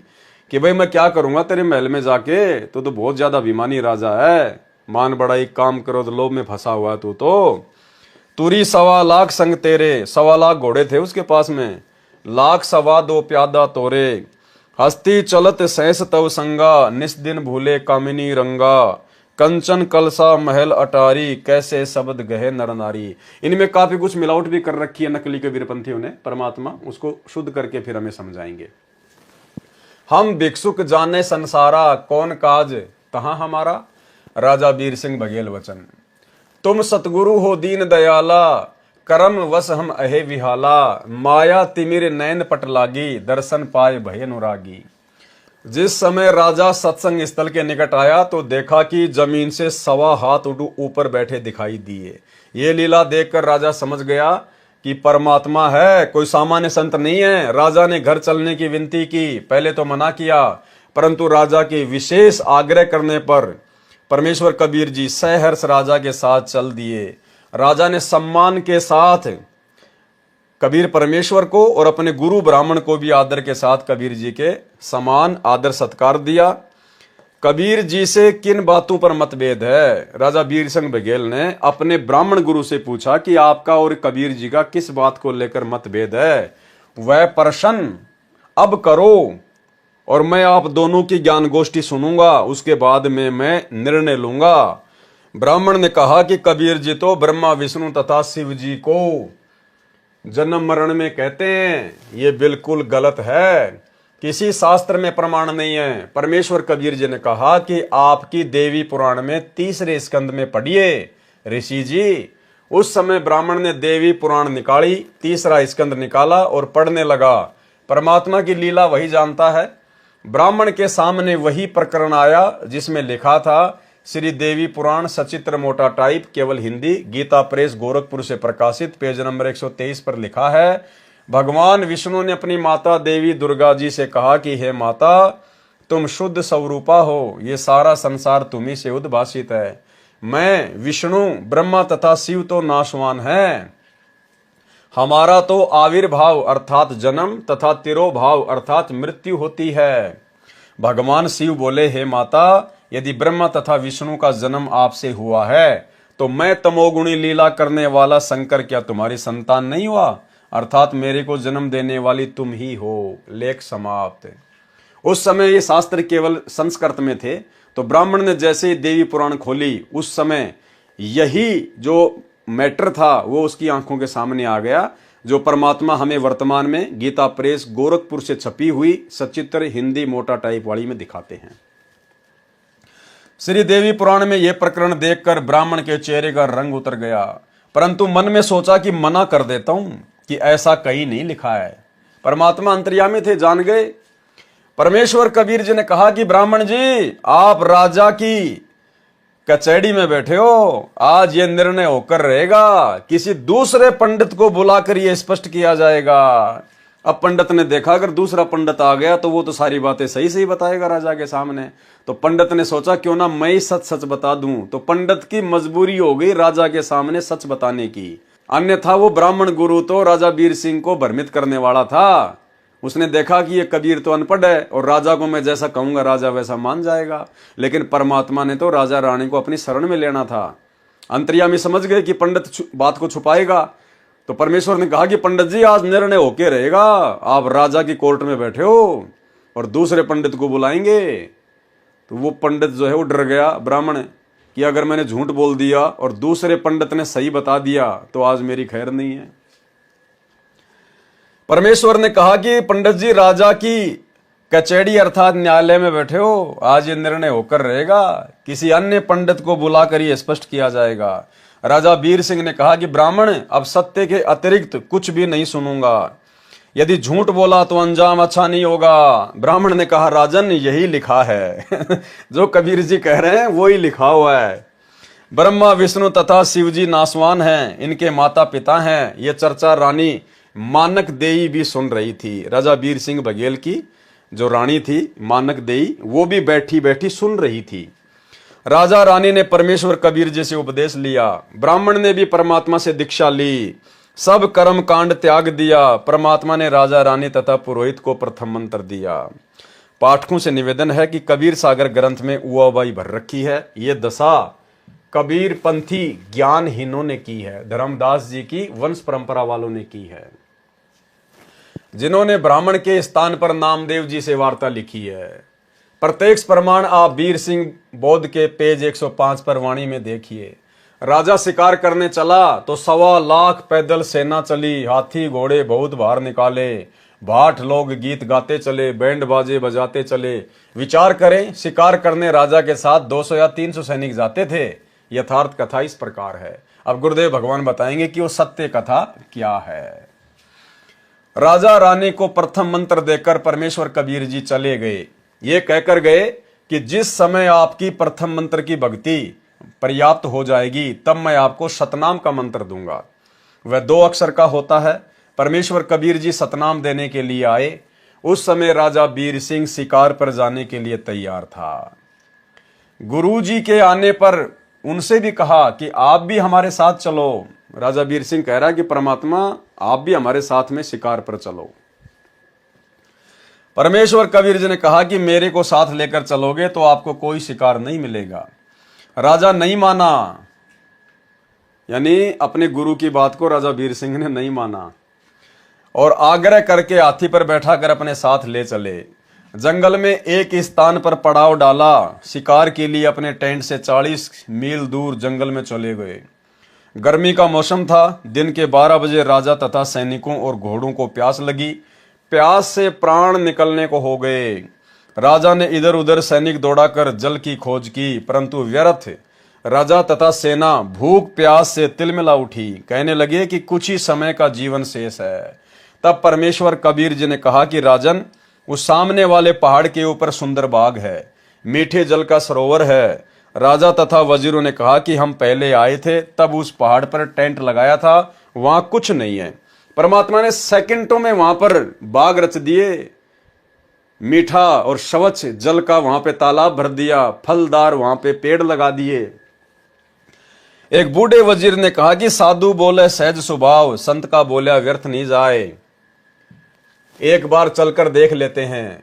राजा ने 2 घुड़सवार भेजे। उन्होंने देखकर सबको बुलाया कि आ जाओ, सुंदर बाग है, सरोवर है। सबने जाकर देखा तो फलों से लदपद वृक्ष तथा लताएं थी। मीठे निर्मल जल का सरोवर था। सबने पानी पिया, फल खाए तथा घर के लिए भी गठरी बांधकर घोड़ों पर रख ली। राजा तथा सेना का पुनर्जीवन था। सबने कबीर परमेश्वर जी के चरणों में शीश रखा तथा दीक्षा के लिए विनती की। परमात्मा ने कहा कि नगरी में चलो, वहां पर दीक्षा दूंगा। राजा काफिले सहित चला तो परमेश्वर कबीर जी से कहा कि हे सतगुरु, यहां सूखे पहाड़ों पर कभी जल नहीं देखा, न ऐसा बाग देखा। क्या बात है, मन को विश्वास नहीं हो रहा। सौपन जैसा लग रहा है। कुछ दूरी पर जाकर देखा, मुड़कर देखा तो वहां न बाग था, न जल था, न सरोवर। उबड़ खाबड़ पत्थर सूखे पड़े थे। राजा के आश्रय का ठिकाना नहीं था। परमेश्वर कबीर जी से पूछा, हे प्रभु, वह बाग तथा जल कहां से आया था, कहां चला गया? परमेश्वर कबीर जी ने कहा कि ये बाग तथा जल सत्य लोक से आया था, वह हमारा परम धाम सतलोक है। घोड़ों पर फल मेवा रखी थी, सौपन भी नहीं कहा जा सकता था। ये लीला देखकर परमेश्वर से सर्व वजीरों ने, सैनिकों ने नाम लिया। राजा ने रानी को बताया तो वह भी आश्चर्य करने लगी। सर्व सैनिकों तथा मंत्रियों ने रानी को बताया, फल खाने को दिए तथा परमेश्वर कबीर जी का गुणगान किया। तब रानी को विश्वास हुआ। कबीर जी ने राजा से कहा कि आज के बाद शिकार नहीं करेगा। राजा ने प्रतिज्ञा ली कि भविष्य में कोई जीव हिंसा नहीं करूंगा। राजा वीर सिंह बघेल तथा रानी मानक देई का पहला नाम शुद्ध किया तथा सत्य नाम दिया। परमेश्वर कबीर जी ने राजा तथा रानी से कहा कि आपको सार नाम भी मिलेगा, तब आपका कल्याण होगा। आपने प्रथम मंत्र तथा सत्य नाम का जाप अत्यधिक करना है, तब सार नाम मिलेगा, तब आपका मोक्ष होगा। राजा तथा रानी को प्रथम नाम 7 मंत्र का दिया। हालांकि भाई और बहनों, परमेश्वर ने उस समय 7 मंत्र किसी को भी नहीं दिए थे। केवल बीच बीच के जो 5 मंत्र हैं, इन 5 प्रधान देवताओं के, जो हमारे शरीर में बने कमलों में निवास करते हैं, केवल परमेश्वर ने वही उनको मंत्र दिए थे। यहां परमेश्वर के लिए लिखना जरूरी है, अनिवार्य है क्योंकि परमात्मा ये साबित करेंगे कि वर्तमान में जिस प्रकार मेरे द्वारा 3 चरणों में नाम दीक्षा को पूरा किया जाता है, उसी प्रकार से राजा बीर सिंह बघेल को भी 3 चरणों में दीक्षा दी थी। अर्थात विश्वास के लिए, एक एफिडेविट के लिए परमात्मा ने यहां पर ये बातें लिखी हैं। प्रमाण कबीर सागर के अध्याय बीर सिंह बोध के पेज नंबर 113 पर कबीर वचन, करी चौका तब नारियल मोरा, करी आरती भयो पुनि भोरा, तिनका तोरी पान लिख दे हूं, रानी राय अपना कर ले हूं। बहुतक जीव पान मम पाए, तागट पुरुष नाम सात आए, जो कोई हमरा बीरा पावे, बहुर न योनि संकट आवे। बीरा पावे भवते छूटे, बिनु बीरा यम धरी धरी लूटे, सत्य कहूं सुन धर्मदासा, बिन बीरा पावे यम फांसा। बीरा, बीरा यानी नाम, मंत्र। बीरा पाए राय भय सुभागा, सत्य ज्ञान हृदय में जागा। काल जाल तब सबे पराना, जब राजा पायो परवाना। गद गद कंठ हरस मन बाडा, विनती करे राजा होय ठाडा। प्रेमासुरु दोई नयन दरड़ावे, प्रेम अधिकता वचन न आवे। राजा बीर सिंह का स्तुति करना, कबीर परमात्मा की स्तुति करना। करुणा रमन सदगुरु अभय, मुक्ति धामी नाम हो। पुलकित सादर प्रेम वश होए, सुधरे सो जीवन काम हो। भव सिंधु अति विकराल, दारुण तासु तत्व बुझाए हूं। अजर बीरा नाम दे मोही, पुरुष दरस कराए हूं। सोरठा, चलिए वही लोक को, राय चरण गए धाए। जरा मरण जेही घर नहीं, जवां हंस रहाए। कबीर परमेश्वर के वचन, आदि अंत जब नहीं निवासा, तब नहीं दूसर हते अवासा। तोन नाम राजा कह दीन्या, सकल जीव आपन कर लीन्या। राय श्रवण जब नाम सुनाई, तब प्रतीति राय जीव आई। सत्य पुरुष सत्य है फूला, सत्य शब्द है जीव को मूला। सत्य दीप सत्य है लोका, नहीं शोक जहां सदा अशोका। सत्य नाम जीव जो पावे, सोई जीव तेहि लोक समावे। ऐसो नाम सुहेला भाई, सुनत ही काल जाल नसी जाई। सोई नाम राजा को जो पाए, सत्य पुरुष दर्शन चित लाए। ऐसो नाम है खसम का, राय सुरती कर लीन। हर्षित पहुंचे पुरुष घर, यम ही चुनौती दीन। उपरोक्त वाणी से स्पष्ट हुआ कि परमेश्वर कबीर जी ने राजा रानी को 2 चरणों में दीक्षा दी, फिर ज्ञान समझाया कि सार शब्द के बिना सत्य लोक प्राप्ति नहीं होगी। ये प्रेरणा पाकर राजा को सारनाम प्राप्ति की लगन लगी। सारनाम प्राप्ति के लिए प्रथम तथा द्वितीय मंत्र की सच्ची लगन से भक्ति की। एक दिन परमेश्वर कबीर जी राजा बीर सिंह बघेल के घर पर आए, आदर सम्मान किया तथा आसन पर बैठाकर राजा रानी ने परमेश्वर स्वरूप गुरु के चरण धोकर चरणामृत लिया। राजा रानी ने परमेश्वर स्वरूप यानी परमात्मा स्वरूप, और परमात्मा के स्वरूप भाई और बहनों कोई दूसरा नहीं हो सकता, खुद परमात्मा ही होता है। अगर कोई परमात्मा के समान हो गया, कोई परमात्मा के स्वरूप हो गया, फिर तो परमात्मा 2 हो गए, जबकि परमात्मा तो एक ही है। तो परमात्मा स्वरूप यानी वो परमात्मा कबीर स्वयं धरती पर गुरु बनकर प्रकट होता है। इसलिए यहां पर कहा जाता है कि परमात्मा के समान, परमात्मा के तुल्य, परमात्मा के समक्ष। ऐसे राजा रानी ने परमेश्वर स्वरूप गुरु जी के चरण धोकर चरणामृत लिया तथा सार शब्द देने के लिए प्रार्थना की। अब सार शब्द के लिए भाई और बहनों, हमने एक पिछले वीडियो में बहुत अच्छे से जिक्र किया था परमेश्वर जी के आशीर्वाद से। यहां परमात्मा ने सार शब्द का जिक्र किया, सतनाम का जिक्र किया, प्रथम मंत्र का जिक्र किया, केवल ये प्रमाणित करने के लिए कि वर्तमान में जो दीक्षा दी जा रही है उनके द्वारा वो सत्य है, क्योंकि कबीर परमात्मा भी 650 साल पहले इसी प्रकार से 3 चरण में दीक्षा दिया करते थे। लेकिन वर्तमान में सार शब्द के योग्य हम कैसे बनेंगे, सार नाम के हम योग्य कैसे बनेंगे, और क्या वर्तमान में जो सार नाम दिया जा चुका है बरवाला कांड से पहले या बरवाला कांड के बाद इन आश्रमों में डीवीडी से गुरुदेव के परिवार के द्वारा, वो कितना सही है, वो सत्य है, या खाली एक नकली बंदूक गुरुदेव भगवान ने हमारे रिहर्सल के लिए भक्तों को पकड़ाई है। इसका विस्तार से पूरा बायोडाटा आप और हम भाई बहन दास ने पहले जो एक वीडियो बनाया था बीर सिंह बघेल के ऊपर, सार नाम सार शब्द के ऊपर, उस वीडियो को थोड़ा सा हम दोबारा से सुनेंगे और भाई और बहनों, उसके बाद हमें बिल्कुल हर प्रकार से सारी बातें समझ में आएंगी, क्योंकि आगे का जो मैटर है परमात्मा ने वही लिखा हुआ है कि वहां पर वो विधवा ब्राह्मणी रहती थी चंद्रप्रभा नाम की। परमेश्वर ने राजा वीर सिंह से कहा कि भाई आप उसके पास जाइए, मुझे एक धोती की आवश्यकता है। उस ब्राह्मणी ने गंगा जी का जल लाकर अपने आंगन में कपास उगाकर उसने सूत काट कर और जगन्नाथ भगवान के लिए जो है एक वो साड़ी बनाई है। वो साड़ी, वो धोती आप ले आओ, फिर आपको सार शब्द दूंगा। राजा वीर सिंह गया, ब्राह्मणी ने उसको मना कर दिया। फिर वो जगन्नाथ गई, फिर जगन्नाथ से आकाशवाणी हुई, धोती बाहर आंगन में फेंक दी। वापस वहां से रोती रोती आई और भविष्यवाणी हुई थी कि नालायक वो जगन्नाथ तो काशी में बैठा कबीर, जब उस जगन्नाथ ने तेरे से धोती मंगाई थी तूने उस समय क्यों नहीं दी, अब हम भी स्वीकार नहीं करेंगे। तो पूरा मैटर परमात्मा ने दया बख्शी हुई है। दास ने इसी कबीर सागर के सरलार्थ के ऊपर जो पहले वीडियो बनाए हैं उनमें ये प्रकरण हम पहले ले चुके हैं। तो दास उसी वीडियो को थोड़ा सा, जो केवल सार शब्द तक का मैटर है, उतना हम सुनेंगे, बाकी आगे वही सारा का सारा मैटर लिखा हुआ है। तो आप जी सुनिए। तो देखिए भाई और बहनों, ये वीडियो जो आपको दास दिखाने जा रहा है, इस वीडियो में परमात्मा ने 650 साल पहले काशी नरेश राजा वीर सिंह बघेल को जब उसने कहा परमात्मा से, जो गुरु रूप में आए हुए थे कबीर परमेश्वर, तो राजा वीर सिंह को सार नाम के बारे में पता चला, सार शब्द के बारे में पता चला। तो राजा वीर सिंह ने कहा जी गुरु जी दया करो जी, सार नाम दे दो, सार नाम दे दो, सार नाम दे दो, सार शब्द दे दो। तो परमात्मा को तो मालूम था कि वर्तमान में तो किसी को ये मंत्र देना ही नहीं है, कोई योग्य है ही नहीं। ये मंत्र तो मुझे योग्य आत्माओं को कलयुग की पिछली पीढ़ी में देने हैं। लेकिन परमात्मा ने उदाहरण तैयार करने थे कि कलयुग की पिछली पीढ़ी वाले कोई गलती ना कर दे, उसलिए परमात्मा ने वो उदाहरण बनाए धर्मदास जी के माध्यम से, वीर सिंह बघेल के माध्यम से। और परमेश्वर ने क्या कहा, क्या शर्त रखी राजा वीर सिंह के सामने सार शब्द को प्राप्त करने की।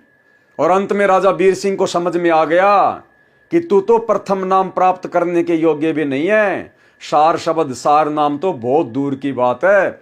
ये 4 मिनट का सत्संग हमें बहुत गहरी शिक्षा देगा, बहुत गहरी। जो भाई बहन वर्तमान में सतलोक आश्रमों से अपने गुरुदेव भगवान के ऊपर विश्वास ना करके, उनके बाहर आने का इंतजार ना करके जो गुरु गद्दारी उन्होंने दिखाई है, ये गुरु गद्दारी में आता है, गुरु के साथ में धोखा करने में आता है। गुरु तुम्हारा संघर्ष कर रहा है भक्ति में समय लाने के लिए, और तुम लोगों ने अपने गुरु से गद्दारी करते हुए, उनके बाहर आने का इंतजार ना करते हुए, उनके ऊपर अविश्वास जाहिर करते हुए, क्या पता गुरु जी आए नहीं आए, हमें सार नाम नहीं मिला तो हम सतलोक कैसे जाएंगे। अरे ड्राइवर के बिना चाहे ट्रेन में जाके बैठ जाओ, कहीं नहीं जा पाओगे। और काल प्रेरणा से सतलोक आश्रम मैनेजमेंट हरियाणा से एक एक पाठ प्रकाश के पैसे देकर और नकली सार शब्द लेकर अपने आप को मुक्त हुआ मानकर घूम रहे हैं। अब उनकी आंखें खुलेंगी कि तुम्हें जो दिया गया है ना वो तो धोखा है, धोखा। असली सार शब्द कब मिलता है, और आप लोगों के साथ में वही होगा जो राजा वीर सिंह के साथ में हुआ। यानी जब राजा वीर सिंह बघेल ने सार नाम के लिए गुरुदेव से बार बार अर्ज की, तो कबीर परमेश्वर ने कहा कि भाई तेरे को सार नाम दे दूंगा, लेकिन एक शर्त है, वो तेरे को पूरी करनी पड़ेगी। बोला जी क्या, आदेश करो। बोला तेरे नगर में, तेरे राज्य में एक विधवा ब्राह्मणी रहती है, वो तेरी गुरु बहन है, उसने भी उपदेश लिया हुआ है। राजा को इस बात का पता नहीं था। और परमेश्वर ने कहा था कि ऐसे वैसे उसने गंगा जी का जल ला लाकर अपने आंगन में एक बाड़ी बनाकर कपास की खेती करके अपने हाथों से सूत काट के उसने एक साड़ी बनाई है। वो साड़ी यदि आप ले आओ उससे, तो मैं आपको आते सार नाम दे दूंगा। तो वीर सिंह बड़ा खुश हुआ कि ये तो बहुत ही छोटा सा काम है, बड़ा आसान काम है। और 2-4 सैनिकों को भेज दिया कि बहन को जाके बता दो कि राजा आ रहा है। वीर सिंह वहां चला जाता है। बोला बहन मुझे गुरुदेव आज सार नाम देंगे, और उन्होंने एक शर्त रखी है कि आपके पास में एक साड़ी है, मुझे वो चाहिए। तो उसने कहा कि भाई मेरे पास तो बहुत सारी साड़ी है, ले जाओ।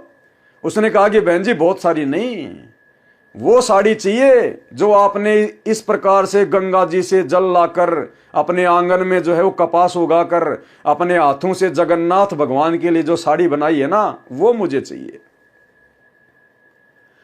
तो उसने कहा कि भैया ये साड़ी तो मैं नहीं दे सकती, और चाहे कितनी साड़ी ले जा, लेकिन ये साड़ी मैं नहीं दूंगी। और उसने कह दिया था कि ये साड़ी तो मैंने मेरे जगन्नाथ भगवान के ऊपर चढ़ाने के लिए बनाई है, ये मैं नहीं दे सकती, चाहे तू मुझे अपने राज्य से निकाल दे। अब मायूस होकर राजा वीर सिंह बघेल चला गया। परमात्मा ने बात पूछी तो वीर सिंह ने सारी बात बता दी। तो अंतर्यामी परमात्मा ने कहा कि भाई वो क्या करेगी उस साड़ी का। बोला जी वो कह रही थी कि मैं अपने भगवान जगन्नाथ के वहां चढ़ाऊंगी जाके। तो परमात्मा ने देखा कि ये तो मायूस हो गया राजा वीर सिंह। परमात्मा ने कहा कि भाई एक काम कर, चल मैं शर्त को थोड़ा ढीला कर देता हूं। तो ऐसा कर, जब वो साड़ी जगन्नाथ भगवान के चढ़ाने के लिए जाए उस समय कुछ सैनिक साथ में भेज देना। लड़की की जात है, लंबा रास्ता है, चोर उचक्कों का कुछ पता नहीं। और जब वो लड़की साड़ी चढ़ाकर जगन्नाथ में वापस आ जाएगी उस समय मैं तेरे को सारनाम दे दूंगा। राजा बड़ा खुश हुआ और सैनिकों को भेज दिया अपनी बहन के पास कि बहन को जाके बोल दो अपनी बहन को पालकी में बैठा के ले जाऊंगा, रथ में बैठा के ले जाऊंगा। सैनिक गए, सारी बात बताई। उसने कहा भाई मैं तो पैदल जाऊंगी, पैदल अपने भगवान के। उस ब्राह्मणी ने भी कबीर जी को अपना गुरु बना रखा और जगन्नाथ में उस मूर्ति के ऊपर, उस पत्थर के ऊपर साड़ी चढ़ाने जा रही है। गुरु बना रखा कबीर जी को और भगवान मान रही उस मुर्दा मूर्ति को, जगन्नाथ को। इधर राजा वीर सिंह ने भी गुरु बना रखा कबीर जी को, लेकिन भगवान नहीं मान पा रहा था। अब आगे की कथा सुनिए, परमात्मा कैसे उन दोनों का भ्रम निवारण करेंगे और कैसे इस कथा के माध्यम से गुरुदेव भगवान हम पिछली पीढ़ी वालों की आंखें खोलेंगे कि काहे का सार नाम, काहे का सार शब्द। अभी तो तुम्हारे जो कर्म है वो सार शब्द प्राप्त करने के आसपास भी नहीं है।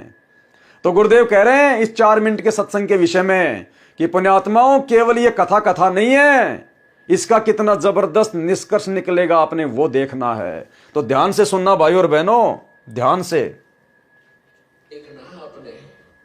पुण्यात्माओं ये देखना है आपने, इसका निष्कर्ष क्या निकलेगा इस स्टोरी का। ये केवल कथाएं नहीं है, ये हमारे लिए बहुत काम की वस्तु है। अब जब ये बात सुनी उस बहन ने, वह गदगद हो गई, शुक्र मनाया जगन्नाथ भगवान का।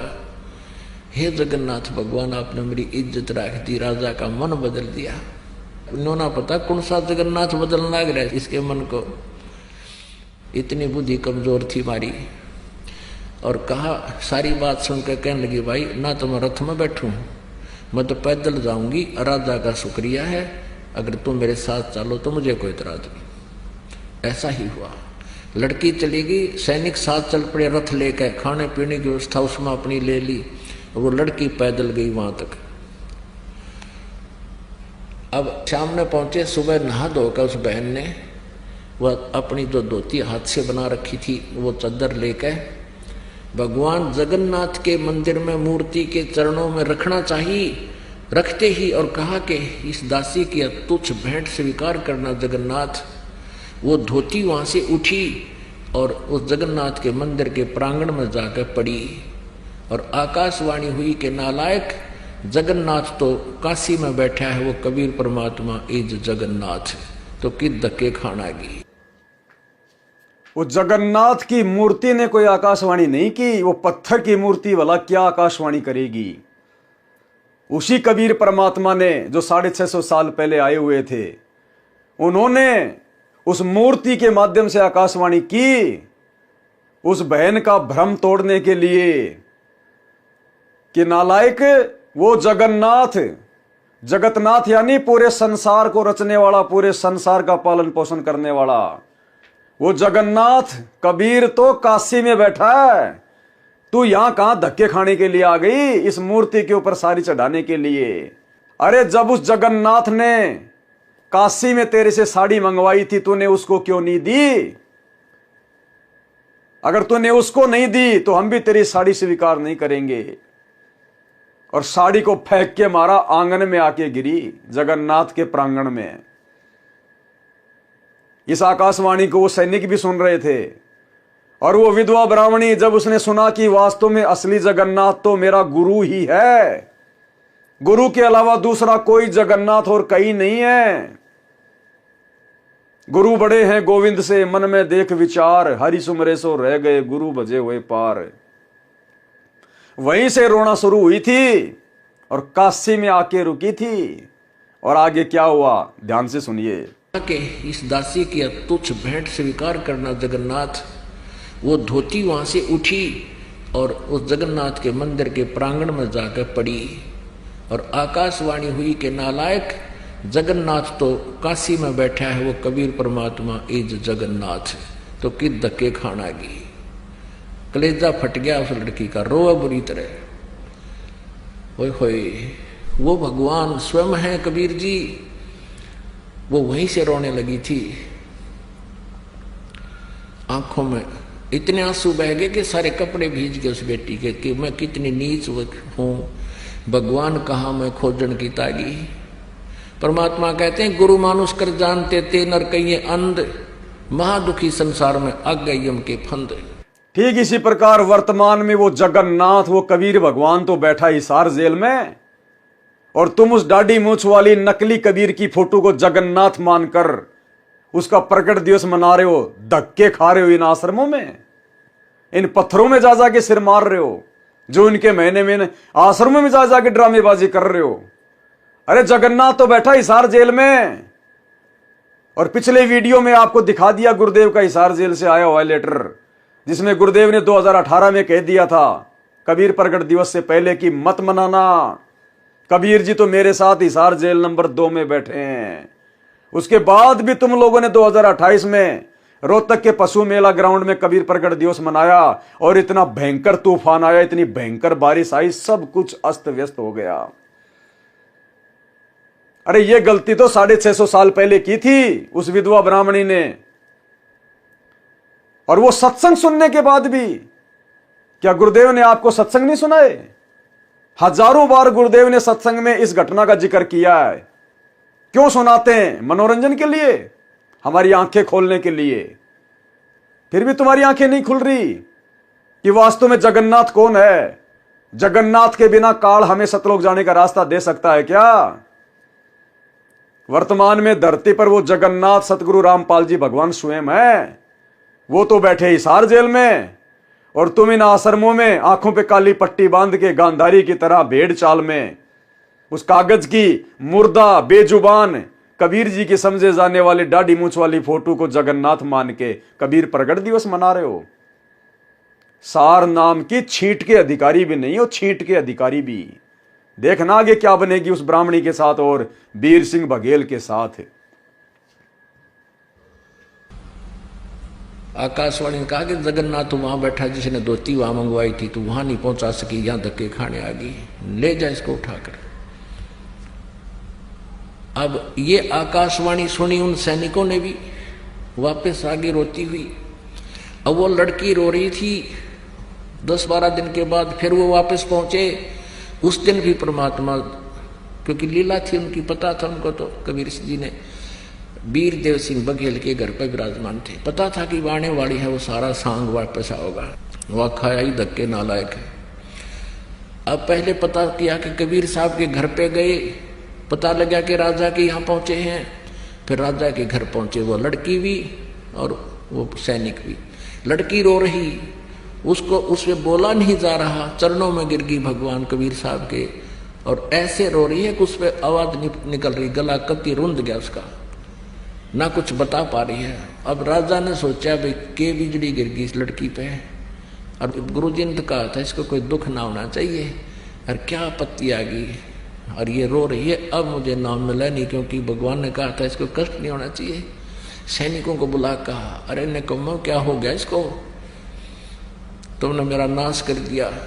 तो वो कहने लगे जी कुछ नहीं हुआ, सारी कहानी से परिचित कराया और कहा जी वहां इसने जब धोती चढ़ाई तो वो धोती वहां से उठकर बाहर गिर गई, और कहा आकाशवाणी की कि जगन्नाथ तो वहां बैठा है कबीर, वो जगन्नाथ है, सारी सृष्टि का मालिक है, तू कहाँ धक्के खाना गई, वहां उसने जगन्नाथ ने खुद मांगी, वहां तो तू दे नहीं सकी, और उसी को अर्पण कर।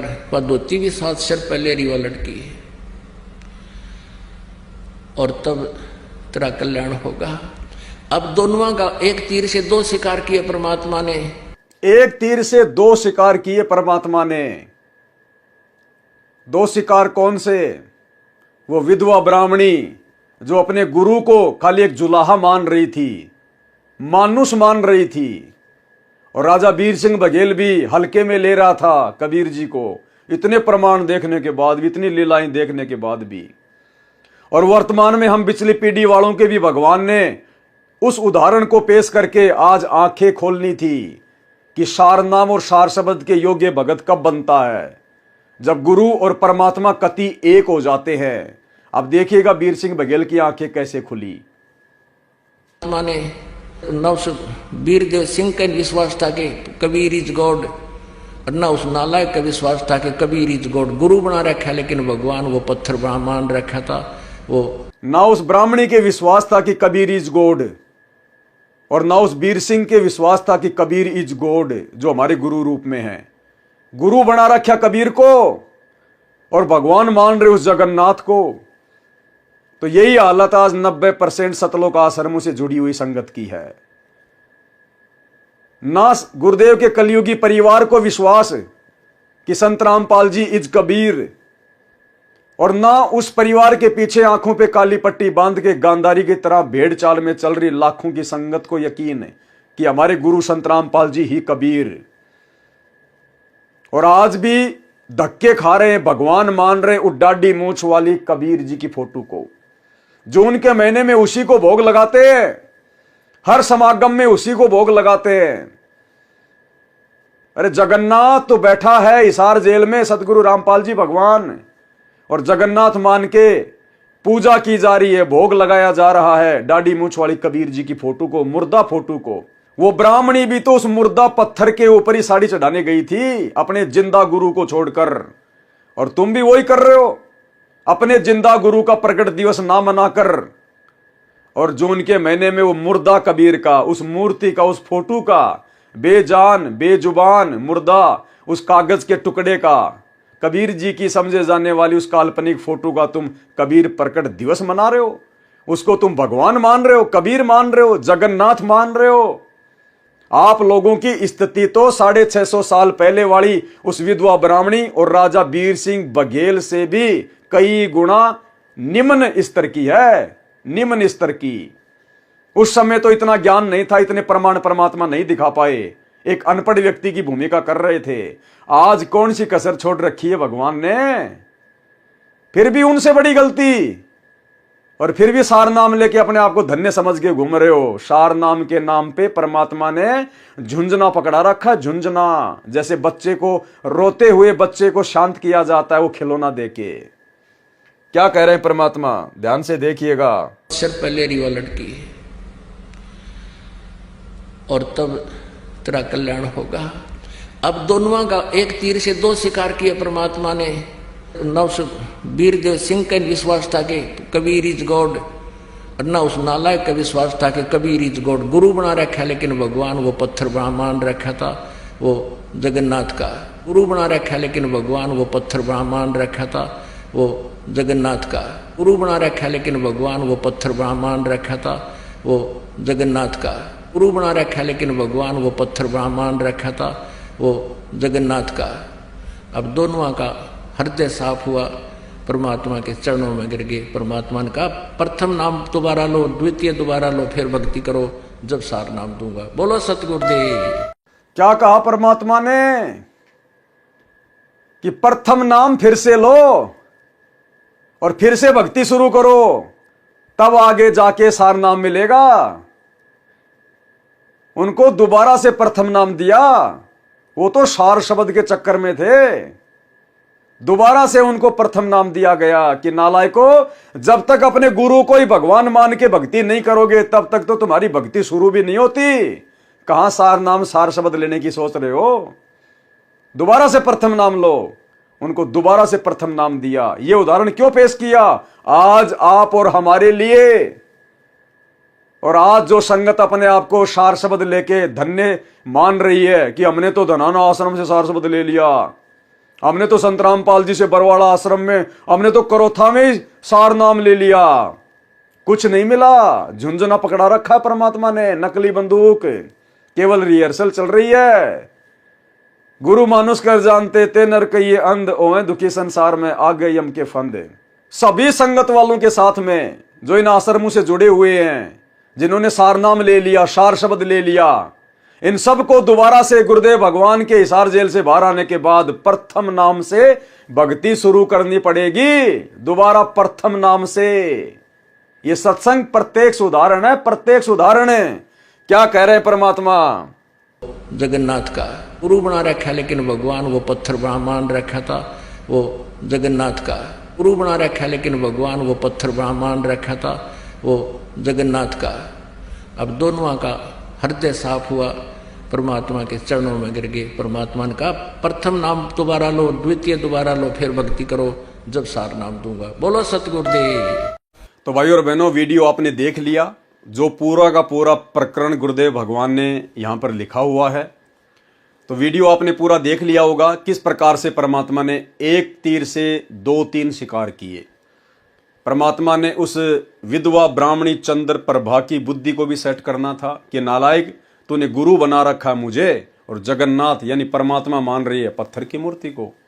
उधर राजा वीर सिंह बघेल को भी परमात्मा ने सत्यता से परिचित करवाना था कि भैया ये सार शब्द इतनी आसानी से नहीं मिलता। जब तक आप अपने गुरु को परमात्मा नहीं मानोगे, ये सार शब्द प्राप्त करने के योग्य नहीं बन सकते। तो वीडियो हमने देख लिया, थोड़ा सा हम इसको पढ़ेंगे। ये लास्ट पेज है, इसमें परमात्मा ने नीचे थोड़ा सा निष्कर्ष दिया हुआ पूरी राम कहानी का सारांश। इस प्रसंग से सिद्ध हुआ कि परमेश्वर कबीर जी दीक्षा कर्म 3 चरणों में पूरा करते थे। एक बात यह भी सिद्ध हुई कि जब तक हम गुरु जी को परमात्मा नहीं मानेंगे, क्या कह रहे हैं पूज्य गुरुदेव, कि इस पूरी कहानी से जो राजा वीर सिंह बघेल की आपने सुनी है, इसका एक निष्कर्ष यह भी निकलता है कि जब तक हम अपने गुरु को ही पूर्ण परमात्मा नहीं मानेंगे, पूर्ण परमात्मा के समान नहीं लिखा, पूर्ण परमात्मा के तुल्य नहीं लिखा, जब तक गुरु को ही पूर्ण परमात्मा नहीं मानेंगे तो मोक्ष के अधिकारी नहीं बन सकते। भाई मोक्ष प्राप्त नहीं कर सकते।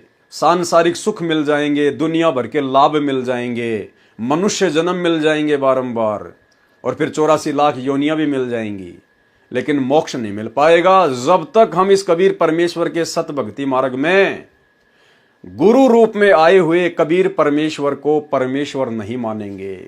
यानी वर्तमान में वही कबीर परमेश्वर वर्तमान में सतगुरु रामपाल जी के स्वरूप में अपने वास्तविक सतलोकी रूप में धरती पे प्रकट है।